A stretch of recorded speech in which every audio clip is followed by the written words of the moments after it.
या देवी सर्वभूतेषु शक्तिरूपेण संस्थिता।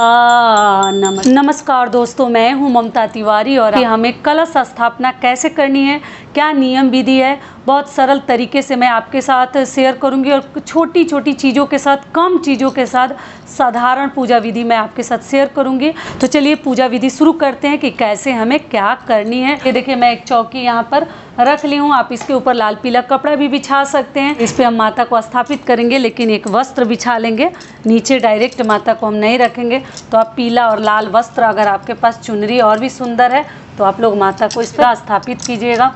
मान लीजिए अगर आप ज़मीन पर कलश रखते हैं, जैसे ज्वारे बहुत सारे लोग उगाते हैं, तो ज्वारे उगाते हैं तो आप इस पर माता को रखिएगा और नीचे भी ज्वारे आप मिट्टी डालकर आप उगा सकते हैं। मैं ही बनाऊंगी क्योंकि ना बीच में बनाऊंगी तो फिर बाकी सब सामग्री मैं नहीं चढ़ा पाऊंगी। तो ये चावल को मैं रंग ली हूँ, कलर कर दी हूँ, तो इसी से मैं अष्टदल कमल बनाऊंगी। मैं कई वीडियो में अपने बता चुकी हूँ, ऐसे मेरी बहनों को ये मालूम होगा। तो हर तरफ से एक एक बार काट दीजिएगा, तो ये 8 इसमें पंखुड़ी सा बन जाएगा। तो ये अब इसके लिए हम कलश लेंगे। तो कलश के ऊपर अब क्या कीजिएगा, इस पर हम स्वास्तिक बनाएंगे। इसमें मैं जल पहले से ही ले ली हूँ, तो स्वास्तिक आप पहले दाहिने तरफ से शुरू करते हैं।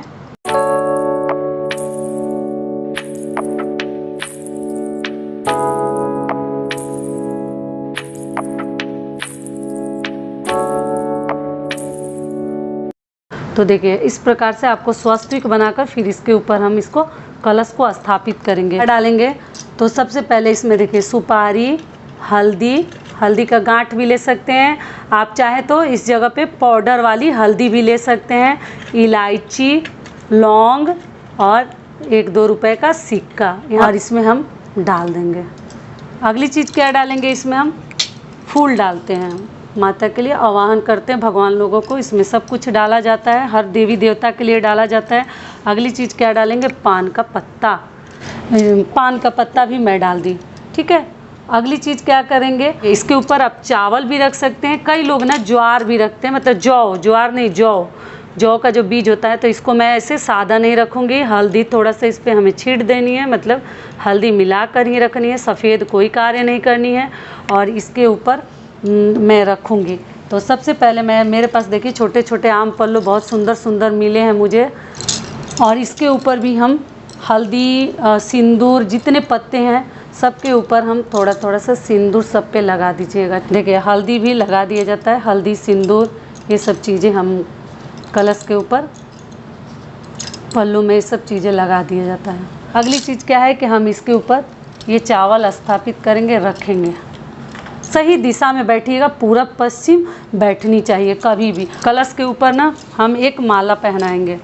अगली चीज़ क्या है कि इसके ऊपर नारियल रखते हैं। तो नारियल देखिए सबका अपने अपने घर का मान्यता है, आप लोग देख लीजिएगा, मेरे अनुसार मत कीजिएगा। कई लोग ना ऐसे नारियल रखते हैं, मतलब बोलते हैं कि इसका जो ये काला वाला है ना सामने का, ये जातक के तरफ होना चाहिए। तो आप अपना देख लीजिएगा, लेकिन हमारे घर ना नारियल, ये जो इसका मुंह होता है ये ऊपर के तरफ होता है, ये जातक के तरफ नहीं होता है। तो आप नारियल मैं खड़ा रखूँगी, आप लोग अपने अनुसार रखिएगा। इसमें मैं देखिए पीला कपड़ा लपेट के, आप लाल पीला कुछ भी लपेट सकते हैं, और कलावा से मैं इसको बांध दी हूँ। और इसके ऊपर भी सिंदूर लगा देते हैं, ठीक है। इसको भी टिक देते हैं 5 जगह। इस नारियल को खुद खाया जाता है, कहीं विसर्जित नहीं किया जाता। मैं देखिए पिछले वीडियो में बता चुकी हूँ, इसको खुद खाया जाता है, आंचल में ले लिया जाता है, पंडित जी से मांग लिया जाता है। अगर पंडित जी से नहीं विसर्जन करवा रही हैं तो अपने घर के किसी भी पुरुष से अपने आंचल में ये प्रसाद रूप में ले लीजिएगा आप लोग। गणेश जी की प्रथम पूजा की जाती है,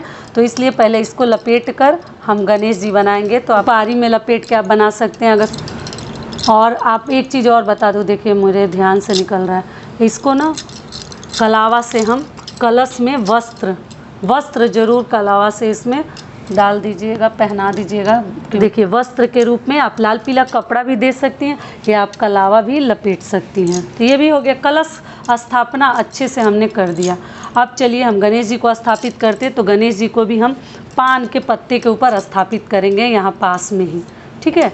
तो इनको भी चंदन, सिंदूर सब कुछ मैं लगाऊंगी। तो पहले इनको मैं चंदन लगा देती हूँ, गीला वाला चंदन है तो चंदन लगाएंगे हम गणेश जी को। हल्दी भी सिंदूर भी आप गणेश जी को लगा सकते हैं, कोई प्रॉब्लम नहीं है। सिंदूर भी गणेश जी को लगाया जाता है।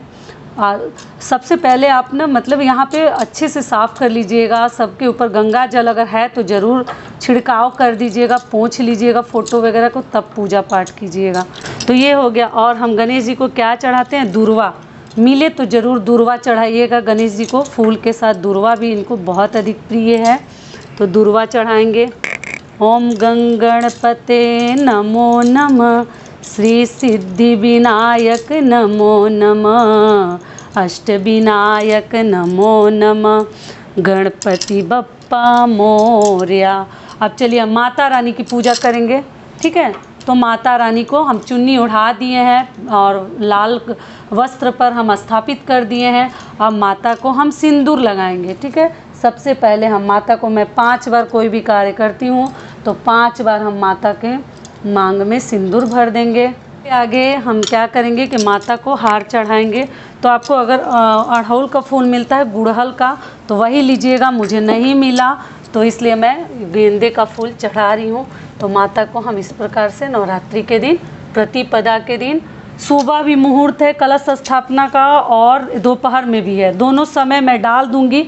आप लोग देख लीजिएगा, जो समय आप लोग के लिए सही होगा उसी समय पूजा पाठ आप लोग कीजिएगा। दोस्तों मैं एक चीज़ भूल गई, देखिए सोना का रिंग पहने हैं तो भी, नहीं पहने हैं तो भी, पूजा पाठ के समय ना ये इसको पवित्री बोलते हैं। ये आम पल्लों से मैं कई बार बना के आप लोग को दिखाई हूँ। तो ये अपने दाहिने हाथ में पहन कर ही पूजा पाठ करें। देखिए मैं तब से भूल गई थी, अभी मुझे याद आया, तो इसको पहन कर ही हमें पूजा करनी है। माता को भी एक पान चढ़ा देते हैं। माला तो पहनाई है, पान पे माता को ना लौंग और इलायची चढ़ाया जाता है, ठीक है। पान माता के लिए बहुत अच्छा माना जाता है। तो फूल के साथ साथ हम माता को पहले लौंग और इलायची हर दिन हमें चढ़ानी है, सुबह शाम एक एक करके। वो इलायची और 2 लौंग पहले दिन जरूर चढ़ा दीजिएगा। पान के पत्ते पर माता को चढ़ाया जाता है। भोग में देखिए क्या क्या चाहिए, तो आप किसी भी प्रकार का मिठाई ले सकती हैं। जो प्रसाद में देखिए मिठाई के साथ आप प्रतिदिन अगर चाहें तो ऐसे तो 9 देवियों का मतलब भोग अलग अलग है, लेकिन अपने घर में आप ना ये काजू किशमिश अगर हो सके रखने की क्षमता है आपके में तो ज़रूर रखिए। 2-4 ये चढ़ानी है। मिश्री भी ले सकती हैं, या ये भी प्रसाद है जिसको लच्छेदाना बोलते हैं, ये भी ले सकती हैं। केला सेव ऋतु फल अगर है तो लीजिए, नहीं तो ये सब चीज़ें ना माता को चढ़ाया जाता है। और साथ में लौंग और इलायची दोनों समय बदलनी है, दूसरी चढ़ानी है। यहाँ गणेश जी को भी कुछ प्रसाद हम चढ़ा देंगे। यहाँ पे जो गणेश जी को हमने स्थापित किया तो इनको भी केला सेव हम चढ़ा देंगे गणेश जी के नाम से भी। यहाँ पर हम धूप बत्ती भी माता के लिए जलाकर, और देखिए धूप बत्ती और दीपक तो सभी को मालूम है जलानी है। आप लोग पूछें दीदी प्रतिदिन हमें अपने घर में हवन करनी है, तो देखिए आपको श्रद्धा है तो आप कर सकती हैं, लेकिन मान लीजिए कि आप हवन नहीं कर पा रही हैं किसी कारणवश, तो आप दोनों समय ना कपूर, ये कपूर है ना, सबको मालूम होगा, ये कपूर का टैबलेट आता है, छोटा छोटा गोल सा भी आता है, तो वो भी आप लोग जला सकती हैं। कपूर पक्का जलाइएगा। आप पीतल का है तो पीतल का, स्टील का है तो स्टील का। आप इस प्रकार से थोड़ा सा इसमें फूल वगैरह तोड़ के एक प्रतिदिन आरती के लिए, मतलब ऐसा आप एक थाली सजा कर रख लीजिए कि जब जाइए आप लोग कपूर इसमें जलाइए और सीधे आपको आरती करनी है, ठीक है। आपका दीपक जो है अखंड ज्योति है तो इसको छूनी नहीं है। इसको मान लीजिए कि एक जगह फूल रख कर ना नीचे, दीपक को उस पर मत रखिएगा, नहीं तो गिरने का डर रहेगा, रिस्क रहेगा। तो नीचे फूल रख दीजिए या चावल रख दीजिए, अखंड ज्योति के लिए बता रही हूँ। इसके ऊपर आप लोग दीपक जला सकती हैं, ठीक है। और इसको छूनी नहीं है, ऊपर मत कीजिएगा। जिस रूम में पूजा कीजिएगा उस रूम में झाड़ू नहीं जाता है, कपड़े से साफ़ किया जाता है रूम को, साफ़ कपड़े से। डेली जो घर में पोछा मार रहे हैं उस कपड़े से मत झाड़िएगा, इसके लिए अलग से एक पुराना नया कपड़ा रख लीजिएगा, तब रूम की सफाई कीजिएगा। अगली चीज़ क्या है देखिए दोस्तों, तो आप ये है श्रृंगार की चीज़ है, ठीक है। आप और भी सुंदर चीज़ें ले सकते हैं। तो आप लोग पूछते हैं कि दीदी ये कौन लेता है, तो ये जो माता को आप एकम के दिन चढ़ाते हैं, मतलब प्रतिपदा के दिन जो 26 को पड़ा है, तो अगर चढ़ाते हैं तो जो माता को चढ़ाते हैं ना, आप इसको ब्राह्मण को दिया जाता है। ब्राह्मण ना मिले तो अपनी ननद को दे दीजिए ना। अगर आप लोग कहते हैं दीदी इसमें से हम कुछ ले सकते हैं, तो देखिए आप अष्टमी के दिन अपने लिए अपने लिए कुछ भी सुहाग की चीज़ें चढ़ाकर अपने लिए रख सकते हैं। बिंदी, सिंदूर, चूड़ी अपने लिए भी रख सकती हैं, या एकम के दिन भी चढ़ाती हैं तो भी अपने लिए उसमें से कुछ अलग इसमें से मत लीजिएगा, ये ब्राह्मण को ही दिया जाता है क्योंकि ये हम माता को चढ़ाते हैं। तो इसको भी हम यहाँ तो जगह नहीं है तो फिर भी हम माता से स्पर्श करा के ना, ठीक है, हर चीज़ माता से स्पर्श करा दीजिएगा। जैसे ये दूर है तो इसको भी हम स्पर्श करा देंगे और फिर हम भोग लगा देंगे।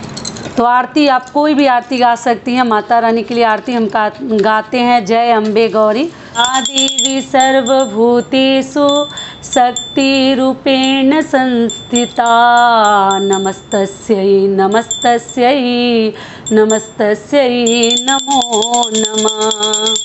जय अम्बे गौरी मैया, जय श्यामा गौरी, तुमको निश दिन ध्यावत, मैया जी को निश दिन ध्यावत, हरि ब्रह्मा शिव जी, ओम जय अम्बे गौरी।